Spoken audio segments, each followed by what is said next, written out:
గాంధీ భవన్లో సోనియా గాంధీ పుట్టినదినం పండుగను shy party లీడర్లు పెద్ద ఎత్తున చేసుకుర్రు.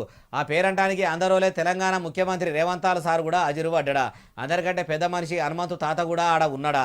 జన్మదిన వేడుకలు ఎట్టెట్ట జరిగినాయి అన్ని ముచ్చట్లు అరుచుకుందాం పరి.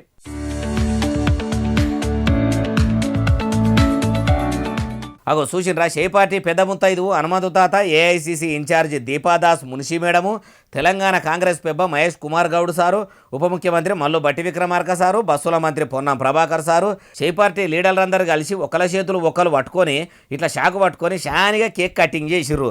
సోనియా గాంధీ మేడంకు గాంధీ భవన్లో చేస్తున్న పుట్టినరోజు పండుగ గురించి ఎరకయి ఫుల్ ఖుషి అయ్యిందట. అటెనక సిక్కి లీడర్లంతా ఒకరికి ఒకరు కేకు తినిపించుకుంటుంటే హనుమంతు తాతకి ఏమనిపించిందో లేకుంటే ఏం యాదికొచ్చిందో గానీ కేకు కట్టింగంత అయిపోయినాక ఇట్లా కేకు మీద పెట్టిన ఓంబత్తీలను ముట్టియాలని మంచిగానే తిప్పలు పడుతుండు. ఏజ్ మీద పడ్డ పెద్ద మనిషి కాబట్టి చేతులు వణుకుతున్నా వెనుకకు పోయే ముచ్చట్నే లేదని అగ్గిపుల్ల గీకి క్యాండిల్ ముట్టించేందుకు ముప్పు తిప్పలు పడ్డాడు. ఇట్లా అయింది పుట్టినరోజు పండుగ.